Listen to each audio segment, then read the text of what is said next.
Good morning, everybody.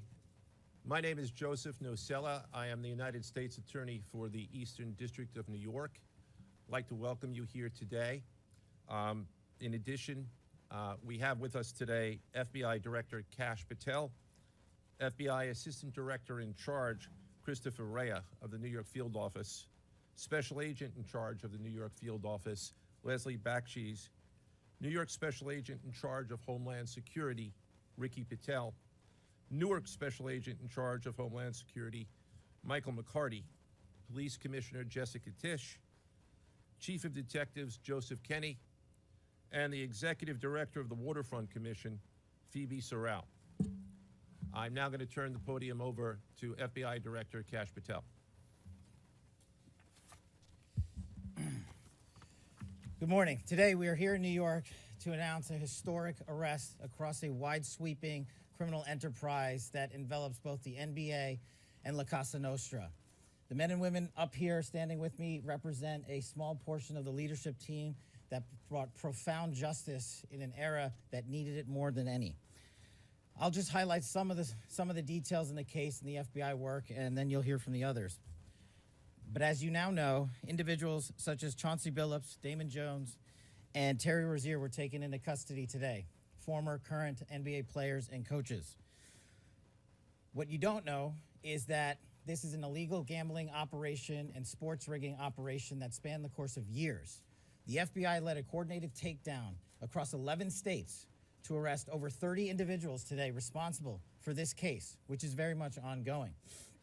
Not only did we crack into the fraud that these perpetrators committed on the grand stage of the NBA, but we also entered and executed a system of justice against La Cosa Nostra to include the Bonanno, Gambino, Genovese, and Lucchesi crime families. And you'll hear more about those details today.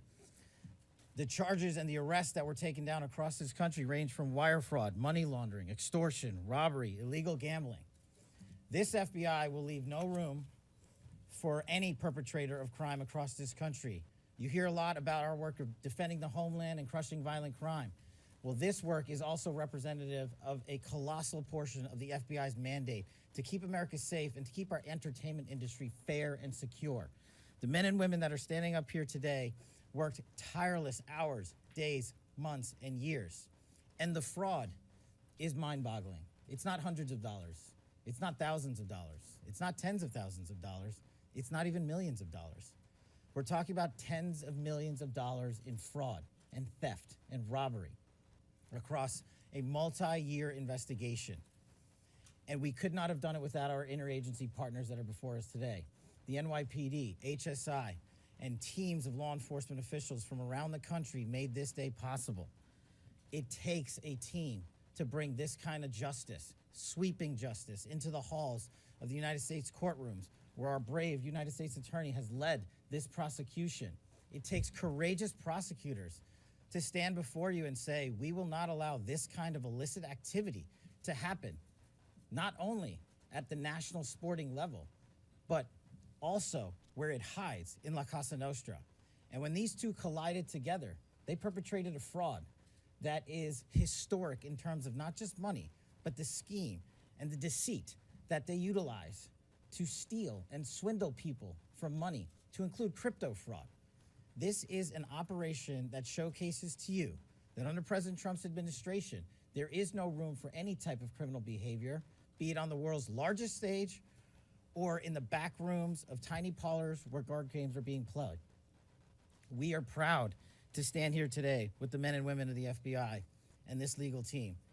And to the United States Attorney, I just want to thank you personally for taking the time to display the work that the media is about to hear about today in detail.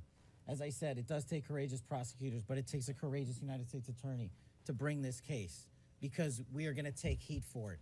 But we don't shy away in this administration. We don't say no. What we do is we bring the results across the finish line. We bring them to the public. We bring you accountability. And yes, they will have their day in court, and you will hear the evidence through the court system exclusively. We will not deny anyone of due process. And that's the brilliance of this system. That's the brilliance of this administration. Everyone will be held to account. So with that, I turn it over to United States Attorney Nocella. Thank you. Thank you, Director Patel. To be clear, we're announcing today indictments in two major cases, both involving fraud.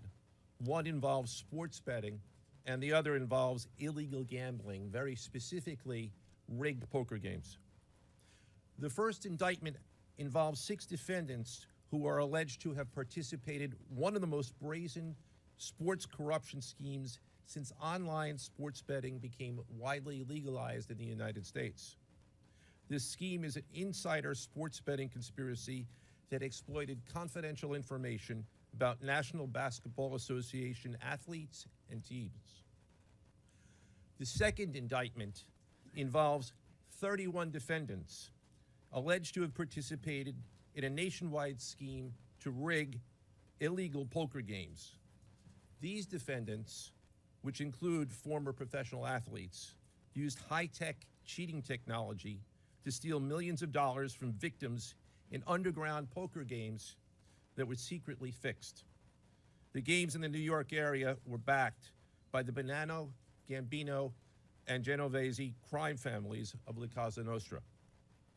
While the cases are separate, there are 3 overlapping defendants charged in both cases: Damon Jones, Eric Ernest, and Shane Hennon. The indictments in these cases contain only allegations, and the defendants are presumed innocent until they are proven guilty in a court of law. But my message to the defendants who've been rounded up today is this: your winning streak has ended.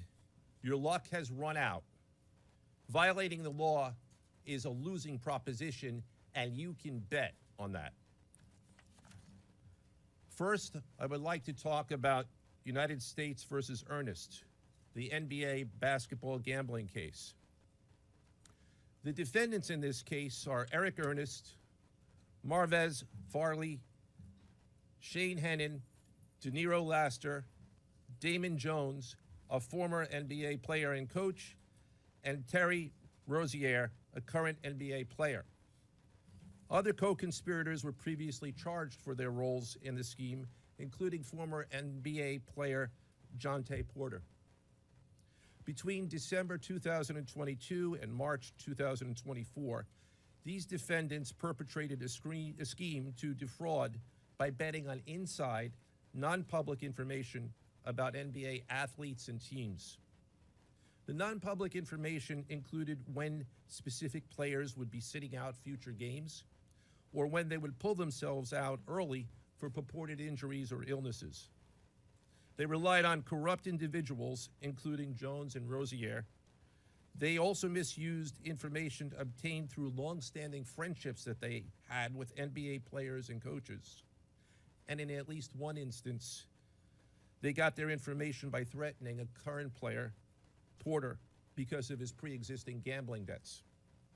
Defendants used this non-public information to place hundreds of thousands of dollars in fraudulent bets, mostly in the form of prop bets on individual player performance. The bets were placed through online sports books and also in person at casinos. The defendants relied on a network of straw bettors to place the maximum amount of bets to increase their potential profits. Most of these bets succeeded, and the intended losses were in the millions of dollars. The defendants then laundered their illegal winnings in various ways: peer-to-peer platforms, bank wires, and simple cash exchanges. The indictment details specific examples where the defendants profited from illegal gambling and illegal betting on various NBA games about the performance of players on, among other things, the Charlotte Hornets, the Portland Trail Blazers, the Los Angeles Lakers, and the Toronto Rangers. Each defendant in the NBA basketball gambling case has been charged with conspiracy to commit wire fraud and conspiracy to commit money laundering. Now, I would like to turn to the other case, United States versus Aiello, the rigged poker game case.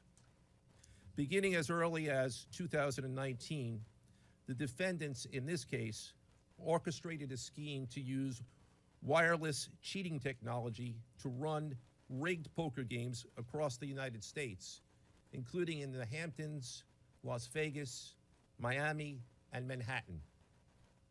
The scheme targeted victims known as, quote, fish, who were often lured to participate in these rigged games by the chance to play alongside former professional athletes who were known as, quote, face cards. The so-called face cards included the defendant Chauncey Billups, who at the time of the scheme was a former NBA player and is currently the head coach of the Portland Trail Blazers, and also Damon Jones, a former NBA player and coach. What the victims, the fish, didn't know is that everybody else at the poker game, from the dealer to the players, including the face cards, were in on the scam. Once the game was underway, the defendants fleeced the victims out of tens or hundreds of thousands of dollars per game. The defendants used a variety of very sophisticated cheating technologies, some of which were provided by other defendants in exchange for a share of the profits from the scheme. For example, they used off-the-shelf shuffling machines that had been secretly altered in order to read the cards in the deck, predict which player at the table had the best poker hand, and relay that information to an off-site operator. The off-site operator sent the information via cell phone back to a co-conspirator at the table, and that person at the table was known as the quarterback. The quarterback then signaled secretly the information he had received from others to others at the table, and together they used that information in order to win their games and to cheat the victims.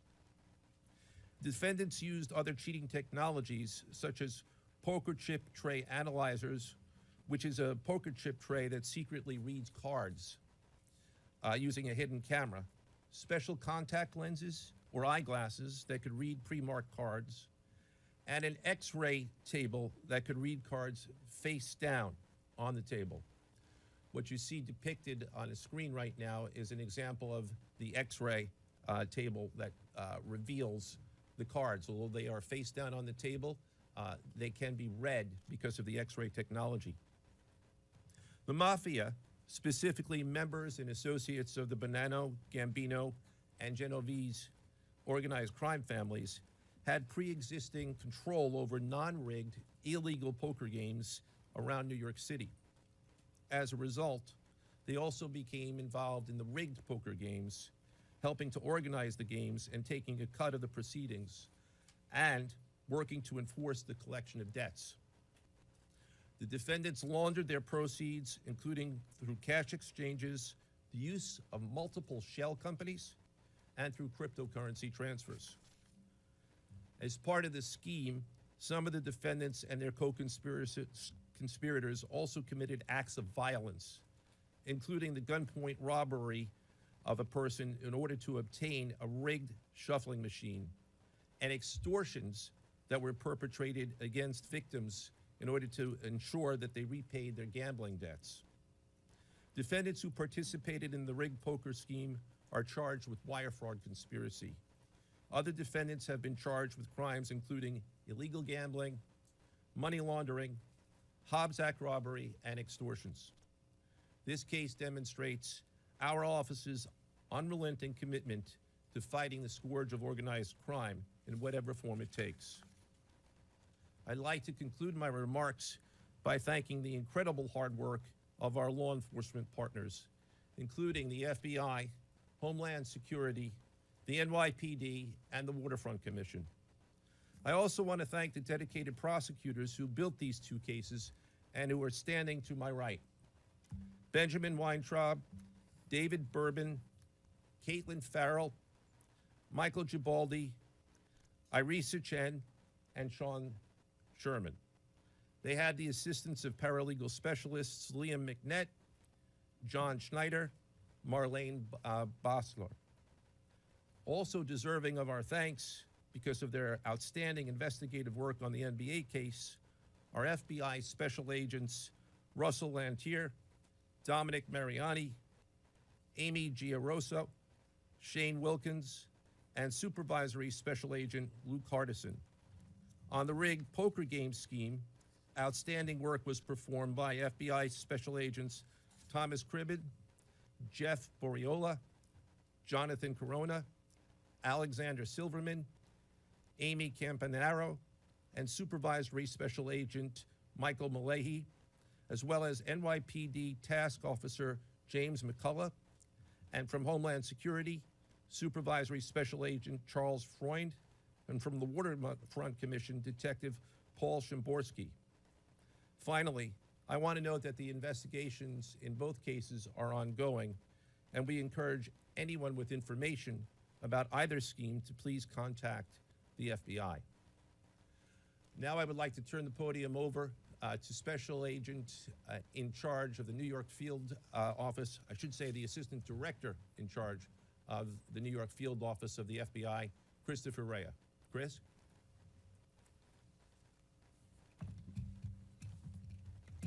All right, thank you, Joe. As always, we appreciate the partnership here. Can't do any of this without you and your team, so thank you. Also want to publicly thank the director for coming down from D.C. The director's a very busy person, and for him to come down should tell you the importance of this historic case. I'm Christopher Rea, the Assistant Director in charge of the FBI New York Field Office. Today, as you've heard, our office conducted a massive nationwide takedown from 2 indictments of 34 defendants for their alleged involvement in 2 separate illegal poker and sports betting schemes where, as you heard, the odds were rigged in their favor. Among these defendants are 13 members and associates of the Bonanno, Gambino, and Genovese crime families, to include capos and soldiers from these families. Additionally, as you heard, current and former NBA coaches and players are also implicated, to include Chauncey Billups, Damon Jones, and Terry Rozier. 3 of the named defendants are charged for their alleged roles in both schemes. This alleged illegal gambling operation hustled unwitting victims out of tens of millions of dollars and created a financial pipeline for La Cosa Nostra to help fund and facilitate their organized criminal activity. Victims were attracted to play alongside well-known professional athletes and coaches like Chauncey Billups, only to be unknowingly deceived through rigged shuffling machines, fixing the odds in their favor, as alleged and as you just heard from the U.S. Attorney's Office. This alleged scheme wreaked havoc across the nation, exploiting the notoriety of some and the wallets of many to fund the Italian crime families here in New York. Let me be clear about this fact. The FBI has not and will never take their eye off the ball when it comes to Italian organized crime in this city, specifically the LCN and the 5 families here in New York. We are not going to permit any criminal enterprise, whether it be Italian organized crime, Asian organized crime, Eurasian organized crime. We're not going to permit any of those organized crimes, families, and organizations to operate in our city or our country, as evidenced by the 11 states that were also participating in this operation today. The FBI office here in New York remains committed to eradicating all unlawful revenue streams fueling this criminal activity. As with most cases we work, this is only the tip of the iceberg for the FBI and the U.S. Attorney's Office.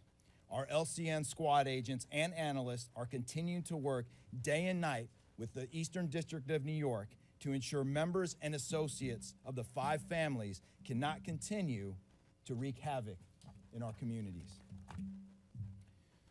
Today would not have been possible without the tireless efforts and dedication of the FBI New York Eurasian Organized Crime Task Force, which, as you heard, was led by Supervisory Special Agent Luke Hardison, and the Italian Organized Task Force, which was led by Supervisory Special Agent Mike Malahi. And coincidentally, Supervisory Special Agent Malahi is going out on a positive as he is retiring at the end of this month for 30 years of dedicated service to the FBI, and that deserves a hand.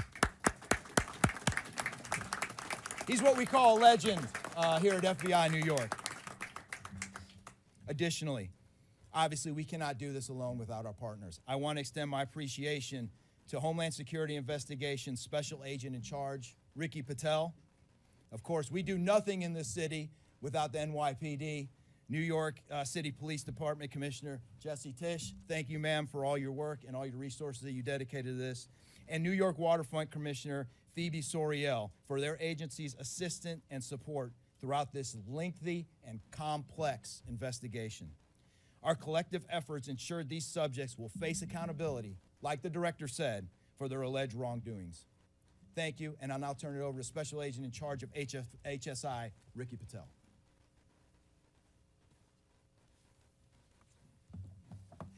Thanks, Chris. Good afternoon, everyone. My name is Ricky Patel. I'm the Special Agent in Charge for Homeland Security Investigations here in New York.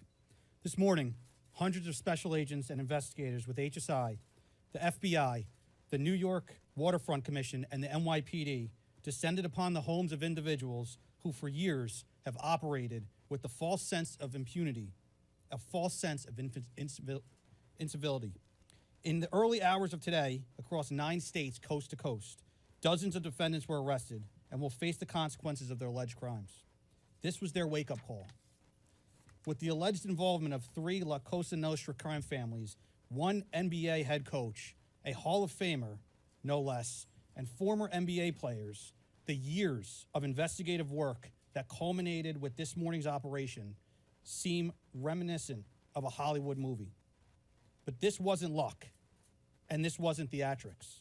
This was an evidence-driven, relentless, and unified effort among law enforcement. Through what we have dubbed Operation Royal Flush, HSI New York, along with our task force personnel from the Waterfront Commission, first uncovered this scheme more than 4 years ago. Agents and investigators dedicated countless hours and sleepless nights in identifying the criminal network, dissecting communications and patterns, and following the money with precision. We built a case, piece by piece, and what we discovered was a sprawling criminal enterprise that utilized cutting-edge technology and various methods of deception to dupe unsuspecting gamblers into paying up so that these defendants could cash out. As alleged, this sophisticated conspiracy cheated victims out of at least $7 million and placed the public and the defendants alike at risk. This case involved global reach, financial depth, and the patience to dismantle complex financial criminal enterprises from the inside out. When criminal organizations attempt to launder profits through our country, HSI connects the dots and shuts it down. To anyone who thinks intimidation, fraud, or violence will shield their profits, understand this. If you are exploiting our communities, expect HSI and all of our law enforcement partners at your door. I would like to thank all our partners here today. Obviously, the United States Attorney's Office for the Eastern District of New York, the Waterfront Commission, the FBI, the NYPD, and the prosecutors that will carry this forward. Today's arrests are not an endpoint. They are the start of accountability. Thank you, and I now turn it over to Police Commissioner Jessica Tisch.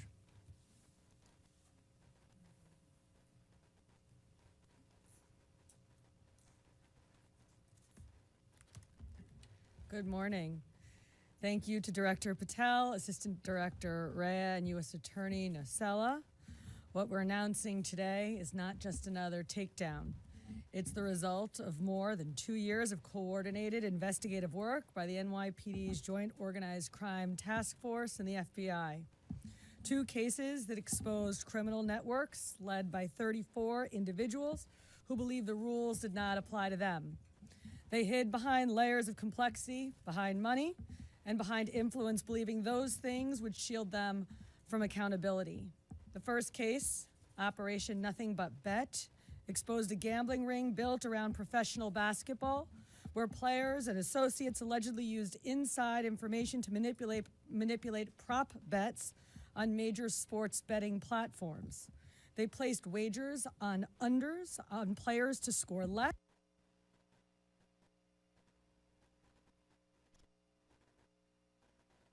rebound less, assist less, using information that was not yet public. In some instances, players altered their performance or took themselves out of games to make sure that those bets paid out. One example occurred on March 23rd, 2023 in Charlotte. Terry Rozier, an NBA player now with the Miami Heat, but at the time playing for the Hornets, allegedly let others close to him know that he planned to leave the game early with a supposed injury. Using that information, members of the group placed more than $200,000 in wagers on his under statistics. Rozier exited the game after just 9 minutes, and those bets paid out, generating tens of thousands of dollars in profit. The proceeds were later delivered to his home, where the group counted their cash. As the NBA season tips off, his career is already benched, not for injury, but for integrity. As a result of this investigation, 6 defendants, including Rozier, are now facing conspiracy to commit bank and wire fraud. In a second case, Operation Zen Diagram, investigators uncovered a long-running scheme in which members and associates of several well-known organized crime families rigged high-stakes poker games across the country. These operatives included capos and multiple soldiers from the Bonanno, Gambino, Lucchese, and Genovese crime families. Bringing 4 of the 5 families together in a single indictment is extraordinarily rare. It reflects how deep and how far this investigation reached, and the skill and the persistence it took to get here. That work uncovered a deliberate, technologically sophisticated operation designed to carry out their crimes. They used custom shuffling machines that could read the order of cards, barcoded decks, and hidden cameras built into tables and light fixtures. The organizers also enlisted well-known public figures, former and current NBA players and coaches, including Chauncey Billups, the head coach of the Portland Trail Blazers, an NBA champion and a Hall of Famer, to make the games appear legitimate. Victims believed that they were sitting at a fair table. Instead, they were cheated out of millions. One victim in particular lost $1.8 million. In total, losses exceeded $7 million and continue to climb. And when people refused to pay, these defendants did what organized crime has always done. They used threats, they used intimidation, and they used violence. It's the same pattern that we have seen for decades: traditional mob enforcement methods combined with new technology to expand the reach of their operations. Now, with the unsealing of today's indictment, 34 individuals are facing charges including robbery, extortion, money laundering, wire fraud, bank fraud, and illegal gambling. I want to commend the outstanding work of our detectives from the Joint Organized Crime Task Force and their dedication to these cases, especially Captain Ruben Pagan, Sergeant Chris McGuire, Detective Alexander Creamer, Detective James McCullough, and of course our Chief of Detectives, Chief Kenny. As part of these investigations, our members recovered and reviewed thousands of hours of video, conducted extensive surveillance on illegal gambling locations across the city, and executed more than 24 search warrants on electronic records that revealed the true extent of this conspiracy. Once again, the work of our detectives, together with the FBI and the U.S. Attorney's Office, closed those gaps before they could widen further. The NYPD is proud to stand with each of you today, as these cases represent the kind of partnership that defines modern law enforcement agencies, sharing intelligence, coordinating resources, and moving as one team. Thank you.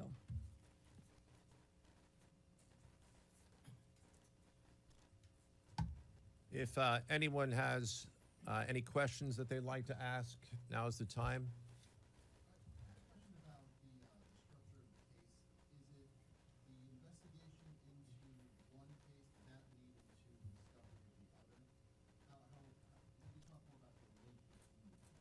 I'm not at liberty to discuss either the background of the investigation itself or the investigation as it continues. So I'm afraid I can't really explain to you other than the fact that both cases have been unsealed today, and there was an overlap that has been discussed already with respect to certain of the defendants. Yes. Chauncey Billups claimed that he had no gambling addiction. Did either Rozier or Billups or Damon Jones claim the same thing at all? With respect to any allegations or defenses that have been made by any of the defendants, they will have their opportunity to present them in court. We're not here to air those at this time or to discuss them. Yes.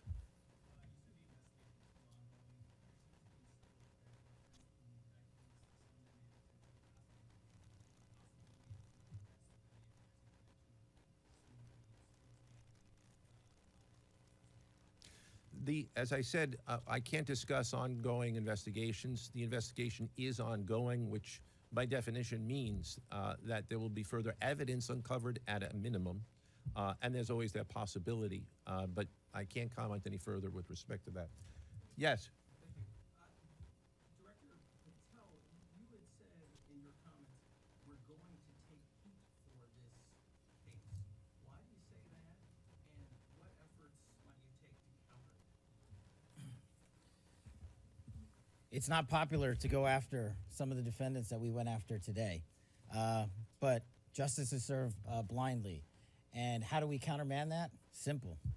The unsealing of these indictments today shows the force of the Department of Justice and our great Attorney General and the leadership that we have at the FBI and the team here to specifically mete out justice. And look, let's not, mince words. This is the insider trading saga for the NBA. That's what this is. That's why we are going to take heat. But as the evidence comes out, as the indictments are unsealed, you will see the extensive work these men and women put in, countless hours over years, and that's how we countermand it.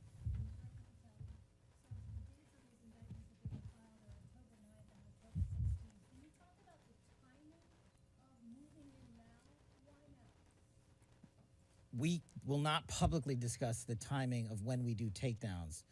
I will only say that we do takedowns in a coordinated fashion with our law enforcement partners and the U.S. Attorney at the appropriate time to make sure that we ensure the integrity of the investigation, as the United States Attorney said, an investigation that is very much ongoing. Director Patel, you said insider trading for the NBA. What are the implications of this case for other sports leagues and for the legal gambling industry in general?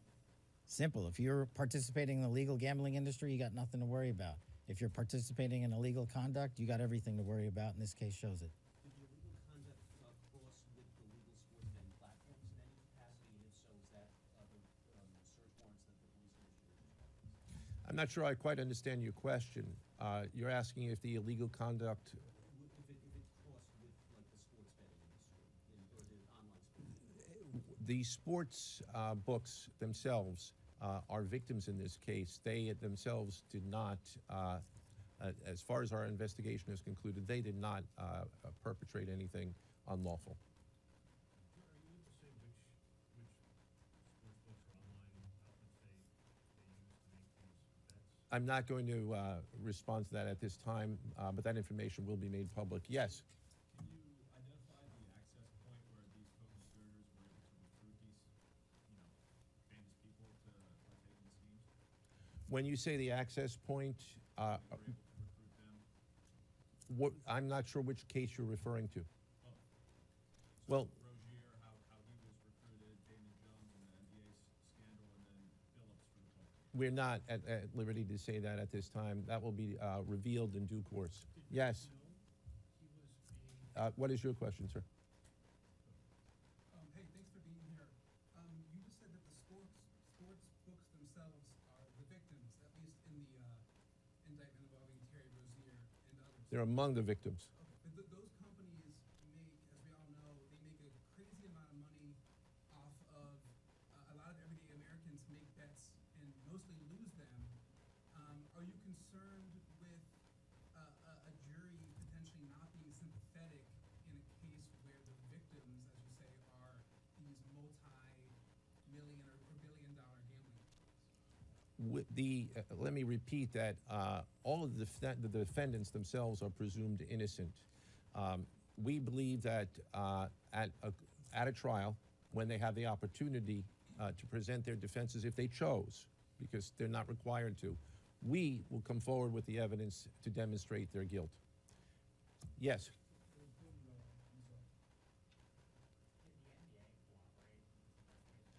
The answer to your question is yes, the NBA has cooperated with the investigation. Yes, sir.